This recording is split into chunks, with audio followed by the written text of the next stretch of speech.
Mesdames et messieurs, bonjour.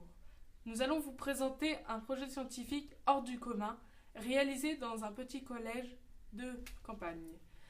Leur projet à ces élèves est d'installer une serre qui sera totalement autonome et de la placer dans la cour de leur établissement.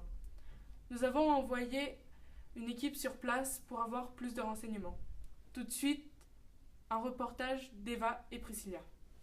C'est au collège Willy Mabru, dans ce petit établissement rural, que des élèves de la classe de 4e ont décidé d'élaborer un projet d'une serre qui sera totalement autonome. Ils se sont partagés les tâches en plusieurs groupes, par exemple l'arrosage automatique. À l'aide d'une carte programmable Arduino, ces élèves ont simulé un arrosage automatique grâce à un système goutte à goutte, ou encore l'apport en énergie renouvelable de la serre. Ce groupe a testé un panneau photovoltaïque qui assurera l'alimentation en énergie électrique de la serre.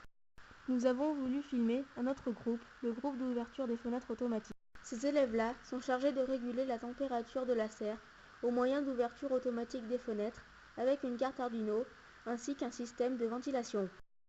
Nous avons voulu savoir l'avis du principal. Pour cela, nous l'avons donc interviewé dans son bureau. Bonjour. Que pensez-vous du projet serre autonome ? Alors c'est un projet très intéressant parce que c'est un projet qui permet de rallier plusieurs disciplines autour d'une démarche scientifique et qui associe plusieurs niveaux. Donc on retrouve la SVT, on retrouve les mathématiques, on retrouve la technologie et ça c'est très intéressant. Et en plus ça nous permet aussi de faire appel à des compétences de personnel qui n'ont pas l'habitude de travailler avec nous comme Monique de Falvard, notre agent de service. L'idée de ce projet vient-elle de vous ? Non, elle vient de l'équipe de professeurs, notamment de la collaboration entre M. Vergnol, professeur de technologie, M. Duché, le professeur de SVT, et M. Transial, prof de maths. Pourquoi réaliser ce projet ? Eh bien parce que on doit promouvoir le développement des matières scientifiques, on doit promouvoir l'ambition chez nos élèves, et donc tout ce qui peut amener à élargir le champ d'investigation de nos élèves doit être promu. Donc c'est pour ça qu'on investit beaucoup les projets scientifiques au collège, et notamment dans une dimension interdisciplinaire. Y a-t-il un rapport avec la COP21 ? On veut que cette serre elle soit autonome et qu'elle respecte l'environnement. Donc c'est plutôt le contraire, c'est plutôt la COP21 qui a eu une influence sur le projet que le projet qui était en lien avec la COP21.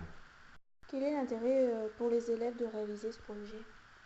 Alors l'intérêt pour les élèves de réaliser ce projet, c'est d'être dans une vraie démarche scientifique, avec de l'investigation, des essais, des erreurs, des tests, un choix technique qui doit s'appuyer sur des expériences, et puis une vraie démarche scientifique. Et puis l'intérêt, c'est de mettre en œuvre le programme disciplinaire, mais avec peut-être une façon de faire plus intéressante ou plus innovante qu'en cours frontal, avec le tableau et la méthode traditionnelle. Enfin, voici le groupe plantation qui assure la mise en place de la serre, ainsi que le choix des variétés des plants de tomates, en fonction de leur prix, leur précocité et leur adaptation au climat de Bourg-Lastic. Merci à tous de nous avoir suivis. Nous espérons que cela vous a plu et vous a appris des choses. À bientôt!